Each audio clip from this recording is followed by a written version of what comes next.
I'm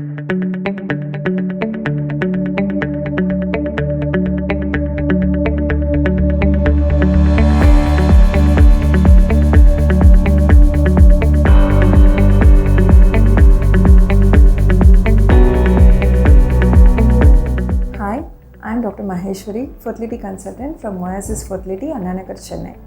ரொம்ப commonest question வந்து இப்போ நம்ம டிஸ்கஸ் பண்ணலாம். IVF ட்ரீட்மெண்ட்கான டியூரேஷன் எவ்வளோ டைம் ஆகும் ஒரு IVF வந்து நம்ம கம்ப்ளீட் பண்ணுறதுக்கு அப்படின்றது. ஸோ IVF ட்ரீட்மெண்ட் பொறுத்த வரைக்கும் பார்த்திங்கன்னா அதில் 2 ஸ்டெப்ஸ் இருக்குது. த ஃபர்ஸ்ட் திங் பார்த்திங்கன்னா egg retrieval procedure, second procedure வந்து எம்ப்ரியோ ட்ரான்ஸ்ஃபர்.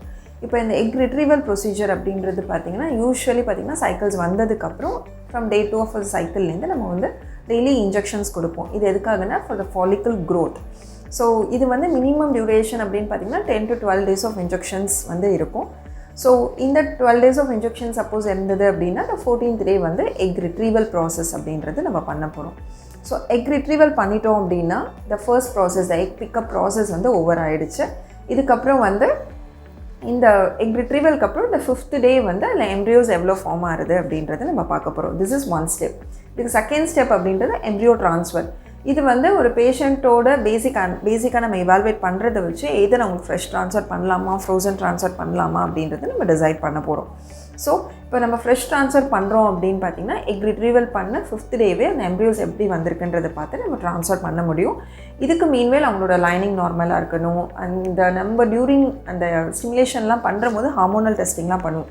அதெல்லாம் நார்மலாக இருக்கா அப்படின்றதெல்லாம் நம்ம பார்க்க போகிறோம். ஸோ எல்லாமே ஓகேவாக இருந்தது அப்படின்னா they can go ahead with the fresh transfer. அப்படி இல்லை அப்படின்ற போது ஃப்ரோசன் எம்ப்ரியோ ட்ரான்ஸ்ஃபர் நம்ம சஜஸ்ட் பண்ணுவோம்.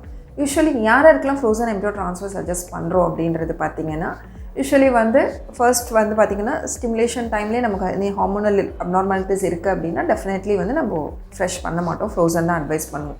அண்ட் செகண்ட் திங் அப்படின்போது PCODs இருக்குது அப்படின்னா உங்களுக்கு PCOD ப்ராப்ளம் இருக்கும் போது நம்ம ட்ரான்ஸ்ஃபர் பண்ணோம் அப்படின்னா ஓவேரியன் ஹைப்பர் ஸ்டிமுலேஷன் சிண்ட்ரோம் சொல்லுவோம். OHSS வரதுக்கான சான்சஸ் வந்து அதிகமாக இருக்கும். ஸோ அது வந்து ப்ரெக்னென்சியை காம்ப்ளிகேட் பண்ணும். ஸோ அதனால் டெஃபினட்டாக வந்து PCOD பேஷண்ட்ஸ்க்கு we won't suggest fresh embryo transfer. அடுத்தது பார்க்கும்போது அவங்களுக்கு வந்து ஃபைப்ராய்ட்ஸ் இருக்குது, இல்லை அடினோமயோசிஸ் ஆர் எண்டோமெட்ரியோசிஸ் இந்த மாதிரிலாம் இருக்கும்போது டெஃபினட்டாக வந்து டவுன் ரெகுலேட் பண்ணி நம்ம பண்ணும்போது தான் பெட்டராக சக்ஸஸ் கிடைக்கும். ஸோ அவங்களுக்குமே வந்து we cannot suggest fresh embryo transfer. And number 4 அப்படின்னு பார்த்தீங்கன்னா பேஷண்ட்டுக்கு தின் எண்டோமெட்ரியம். ஸோ எண்டோமெட்ரியல் லைனிங்கே தின்னாக இருக்குது அப்படின்ற போது நம்ம அந்த சைக்கிளில் ட்ரான்ஸ்ஃபர் பண்ணுறதை வந்து அவாய்ட் பண்ணுவோம். அவங்களுக்கு நெக்ஸ்ட் சைக்கிளில் எந்த மாதிரி எம்ப்ரியோ ட்ரான்ஸ்ஃபருக்கு வந்து how can we prepare the endometrium அப்படின்றது பார்த்து ட்ரான்ஸ்ஃபர் பண்ணால் ஐடியலாக இருக்கும். ஸோ IVF ப்ராசஸ் அப்படின்றது பார்த்திங்கன்னா first egg retrieval and the second procedure is embryo transfer. The fresh versus frozen depends on the patient condition. Thank you so much.